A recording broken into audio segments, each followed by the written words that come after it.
Welcome back to the deep dive. Today, we are really zeroing in on something quite specific, something clinically relevant. We're diving deep into the microscopic world of T-cell activation. And this deep dive, it's really built for you, our physician audience, or, anyone working on the nuts and bolts, the mechanisms behind some of these post-infection or post-vaccination issues. That's right. We're focusing on this tiny 5-amino acid piece. It's a pentapeptide from the SARS-CoV-2 spike protein. It's called RLFRK. That's arginine, leucine, phenylalanine, arginine, lysine. Yeah. And what the research suggests is that this very small fragment might actually hold a key to understanding T-cell mediated autoimmunity.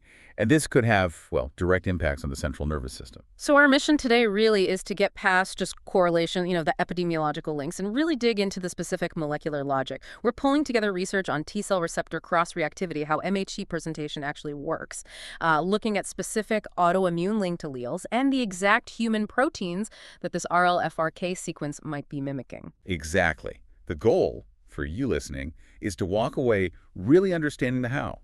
How can just 5 amino acids, something so small, potentially kick off a damaging autoimmune reaction, especially in someone who's genetically susceptible?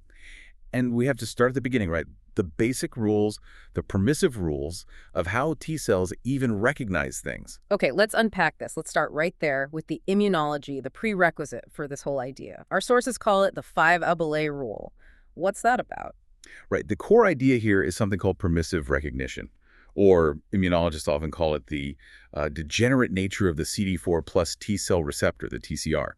You might think intuitively that T cells need a perfect or almost perfect match to get activated, but the evidence we're looking at suggests the bar is actually much lower. Okay, a lower bar. How low are we talking? Well, the main finding is this. If you have a foreign peptide, say from a virus, and a self-peptide from the human body, and they both bind to the same MHC Class II molecule, they only need to share 5 amino acids within that binding site to potentially trigger the same T-cell clone. That's the cross-reactivity. This degeneracy, it's fundamental to why molecular mimicry keeps popping up as a risk in infectious diseases. 5 amino acids. That really does sound like a low bar. So if it's that easy, why aren't we all just constantly battling autoimmune issues every time we catch a cold or, interact with our gut bacteria? What's the limiting factor? That's a great question, and it's crucial. The rate-limiting step isn't just the number of shared residues. It's that critical first step. Both peptides have to bind effectively to the same MHC Class II molecule, and that binding is highly specific. It dictates how the peptide sits, how it's presented. Let's look at that structure, because it's key. Okay, yeah. Walk us through the MHCII binding groove. What does it look like, and why does that structure matter so much for what the T cell actually sees? Absolutely. So picture the MHC Class II molecule. It's basically this stable groove on the surface of an antigen-presenting cell, like a dendritic cell or a macrophage. Now, the peptide it presents might be, say, 12 to 20 amino acids long overall. But the real action, the part presented to the T cell, is a central core of 9 amino acids. We call that the non-namer. That's what nestles deep in the groove. Okay, so the flanking bits don't really matter for the T cell recognition. We're focused just on that 9 amino acid core. What are those 9 doing? They have 2 totally different jobs. First, you've got the anchor residues. These are usually at positions P1, P4, P6, and P9 within that non-namer. Think of the MHCII groove having these little pockets. The anchor residues fit snugly into those pockets. They act like pins, basically, just holding the peptide securely onto the cell surface. The TCR doesn't really interact with these. Right, their job is just docking to the MHC molecule itself. Okay, so what about the others? Those are the TCR contact residues. They're the ones that matter for recognition. Positions like P2, P3, P5, P7, and P8.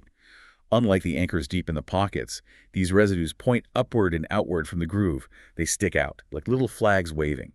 And these upward-facing flags are the only parts that physically touch and interact with that critical part of the T-cell receptor, the CDR3 loop. Ah, the CDR3. That's the super variable part of the TCR, the bit that gives each T cell its unique specificity, right? So the T cell is basically just reading the flags. It doesn't care much about the pins holding the flagpole down. Precisely. That's the degeneracy. The T cell tolerates huge changes in the anchor residues, the pins, as long as those exposed contact residues, the flags, look similar enough to trigger that CDR3 interaction.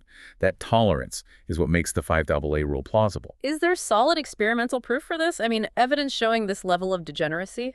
Yes, the sources cite studies looking at exactly this.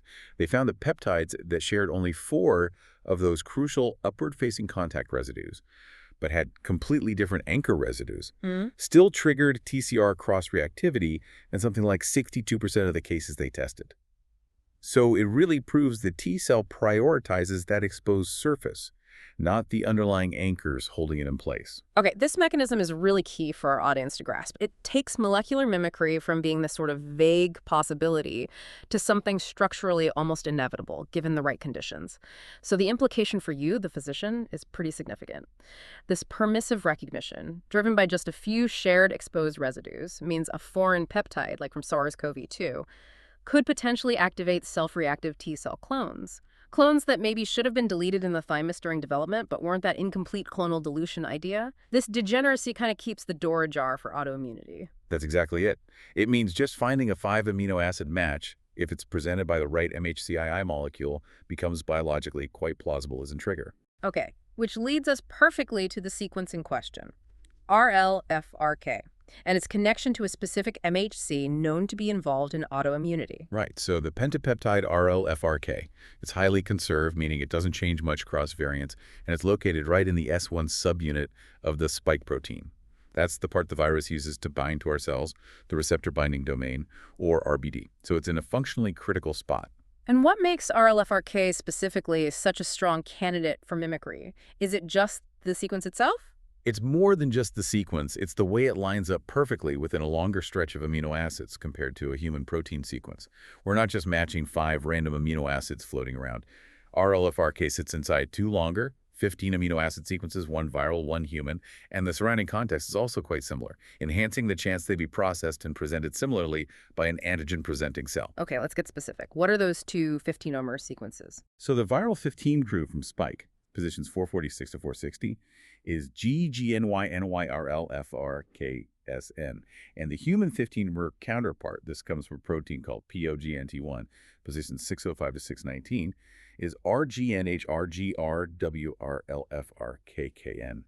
See how even though the amino acids around it are different, which might affect the anchor residues, how it binds the MHC, that core RLFRK sequence is identical. Bam. Right there. It fits that 5LE rule perfectly. Okay, the structural match, the biological plausibility is definitely there. But for this to actually translate into, clinical risk, it needs to be presented by an MHCII molecule that we already know is linked to autoimmune disease. What's the MHC link here? This is the critical piece. Computational modeling, binding predictions. The sources show this pair, the viral and the human RLFRK containing peptides, they are predicted to bind strongly and preferentially to one specific MHC Class II allele, DRB1 That allele designation, DRB1 that's the key piece of genetic susceptibility information for you to remember. Why is that particular allele, DRB1 such a red flag when we're talking autoimmunity? Because it's not just some random allele. DRB1 is already well known epidemiologically and mechanistically to increase the risk for several autoimmune diseases. Most notably the demyelinating disease, multiple sclerosis, MS, and also systemic lupus erythematosus, SLE, which is a systemic connective tissue disorder. So when you find a plausible molecular mimicry event like with RLFRK and it's restricted by an allele already known to predispose people to autoimmunity, well, now you have a potential mechanism linking genetic risk to disease manifestation. That makes sense. But how common is this DRB1 arrow 8.01 allele? I mean, is this something found in a large portion of the population, making this a widespread concern, or is it relatively rare? That's important context. Its prevalence definitely varies depending on ethnicity and where you are in the world. Generally, it's not one of the most common alleles. Estimates often put it in the maybe 2% to 5% range in some Caucasian or maybe Asian populations. But, and this is the key point, because it seems to bind this specific RLFRK peptide so strongly, and because it's already linked to MS and lupus, in a situation like a pandemic where huge numbers of people are exposed to the spike protein, even an allele with only a few percent prevalence can translate into a pretty significant number of individuals who are genetically predisposed to this specific autoimmune pathway. Right. The absolute numbers could still be large even if the percentage is small. Okay, so we have the sequence, the mimicry, the MHC link. Now, thinking clinically beyond just the initial infection, has this RLFRK sequence been seen in people after other types of exposure, like vaccination? Yes, and this is really crucial for the clinical picture. The Mhm. sources confirm, first, that RLFRK is conserved in major variants. You see it in Delta, you see it in Omicron, maybe slightly different flanking residues, but the core is there. But perhaps more significantly, this exact RLFRK sequence fragment has been detected in the plasma of individuals after they receive the Pfizer-BioNTech mRNA vaccine, the BNT162b2 vaccine. Whoa, okay. Detected in plasma. That suggests it's circulating systemically, right? Not just staying put at the injection site. What does that imply about where antigen presentation might be happening? It implies exactly that systemic circulation. We often think of vaccines initiating an immune response locally, dendritic cells picking up antigen at the injection site and migrating to the local lymph node. But finding fragments like RLFRK in the plasma means it's potentially available to antigen-presenting cells much more widely throughout the lymphatic system, maybe even interacting with CNS-associated lymphatics. This systemic exposure could mean activating circulating T-cell clones more broadly, not just in one lymph node, which theoretically could increase the chance of these potentially cross-reactive T-cells getting activated and then migrating into vulnerable tissues like the CNS in those genetically susceptible people. So this really elevates RLFRK from just a theoretical possibility to something that's demonstrably present systemically after exposure. Okay, let's turn now to what these T cells activated by RLFRK might actually be attacking in the body, starting with that human protein, POMGNT1. Right. So the first human protein we discussed that shares that identical RLFRK sequence is POMGNT1.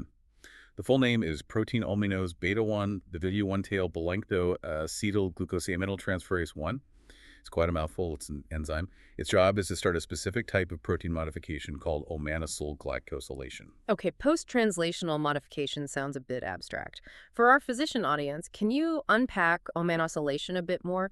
Why is disrupting this specific modification process linked to such severe neurological and muscular problems? What's it actually doing? Great question. Omanosyl glycosylation is absolutely fundamental for connecting cells properly to their surrounding environment, the extracellular matrix or ECM. Specifically, POMGNT1 modifies a protein called alpha-dystroglycan. And alpha-dystroglycan is a crucial part of the dystroglycan complex. Think of this complex as the molecular bridge linking the inside of the cell, the cytoskeleton, especially in muscle cells, to the outside world, the ECM.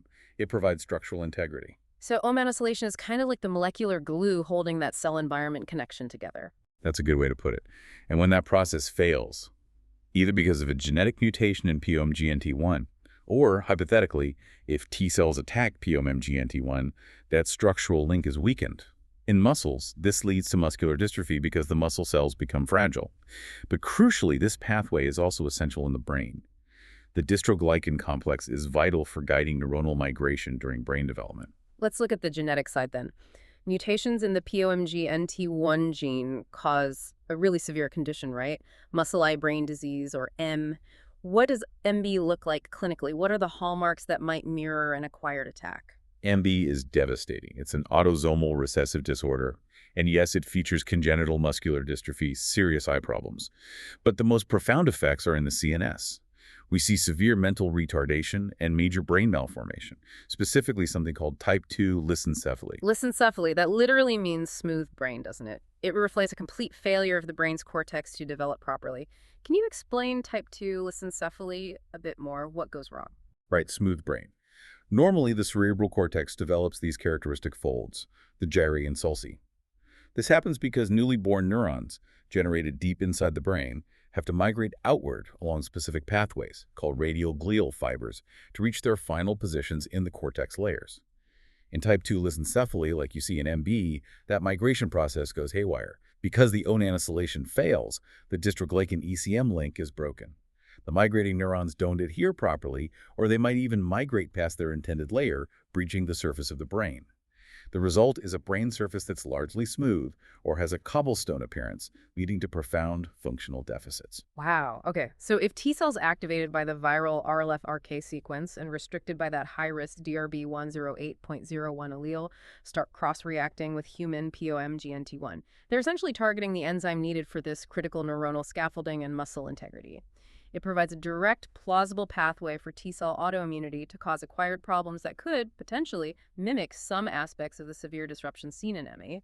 Exactly. The clinical thought here is that we might be looking at autoimmunity disrupting essential post-translational modifications as a mechanism for acquired neurological disease after infection or maybe other exposures. It's a potentially novel disease pathway. But RLFRK isn't just in POMGNT1, it's also found in another protein, one that's very active in the mature nervous system, specifically involved in myelination. Let's pivot to that one, tenurin-4. Right. The second key human target is tenurin-4, or 10M4. This one's encoded by the ODZC4 gene. And unlike POMGNT1, which is an enzyme, 10M4 is a big transmembrane protein. It has more direct structural roles in how the brain is organized. Okay, where do we find 10M4 in the brain, and what's its main job there, both during development and in adulthood? It's highly expressed in really important brain regions: the cerebral cortex, the hippocampus, which is vital for memory, the basal ganglia, involved in motor control and habits. Its key function seems to be providing extracellular signals or adhesion points that are necessary for proper wrapping and connection of neurons. Wrapping and connection. What specific processes are we talking about? Two really critical ones. First, myelination. That's the process where nerve axons get wrapped in myelin, the fatty insulating sheath that allows for fast electrical signal transmission. 10M4 seems to play a role in guiding or facilitating this. And second, related to that, it helps with the adhesion of oligodendrocytes. Oligodendrocytes are the cells in the CNS that actually produce and wrap the myelin. They need to stick properly to the axon to form that sheath, and 10M4 helps mediate that contact. Okay, the implication there seems pretty immediate. If RLFRK activated T cells attack 10M4, they could be directly targeting the structures involved in myelination.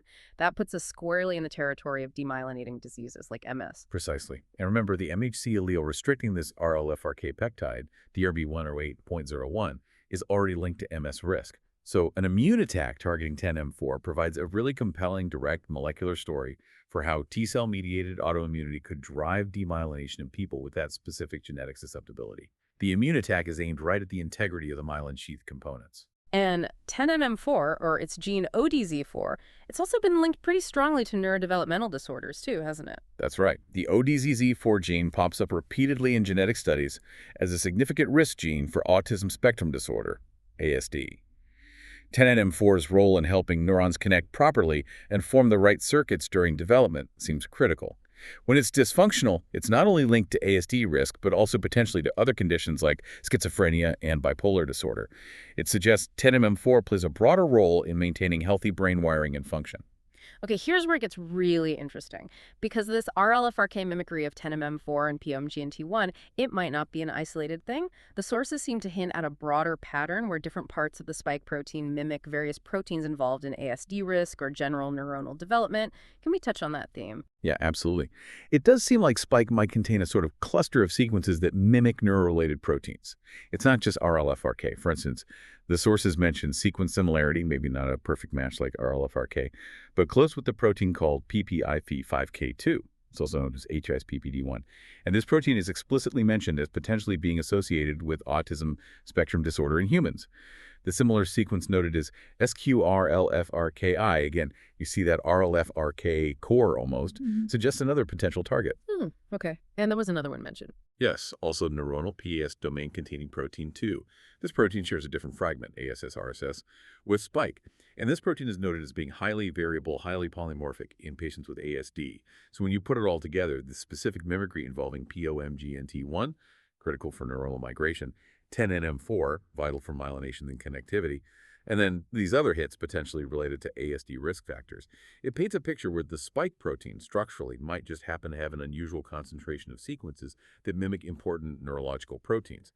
And the clinical takeaway for you listening is pretty stark. The idea that spike sequences, especially RLFRK, could trigger T-cell autoimmunity affecting the CNS isn't just speculation. It's supported by the combination of the immunology, that 5-allele rule, the degeneracy, the specific genetics, the DRB1 8.01 link, and the critical functions of the actual human proteins being mimicked. Yeah, this research really seems to provide that biological plausibility, that specific T-cell mechanism, which could be relevant for investigating certain neurological issues arising post-infection or post-vaccination, especially in patients who carry that DRB1 8.01 risk allele. It gives a potential focus for investigation. Right. To quickly sum up the whole chain of evidence for our physician audience, we started with the basic immunology, that permissive 5-LA rule showing cross-reactivity is easier than may be expected. Then we found this specific viral sequence, RLFRK, confirmed it can be systemically available after exposure, and crucially, linked its presentation to that known autoimmune risk allele, DRB1 L8.01. And finally, we saw the potential consequences. Attacking POMGNT1 could disrupt fundamental glycosylation needed for neuronal migration, while attacking 10-MMP4 could directly impact myelination and brain connectivity. So what does this all mean for you working in the clinic? Well, this body of research helps shift the conversation about some post-exposure neurological events.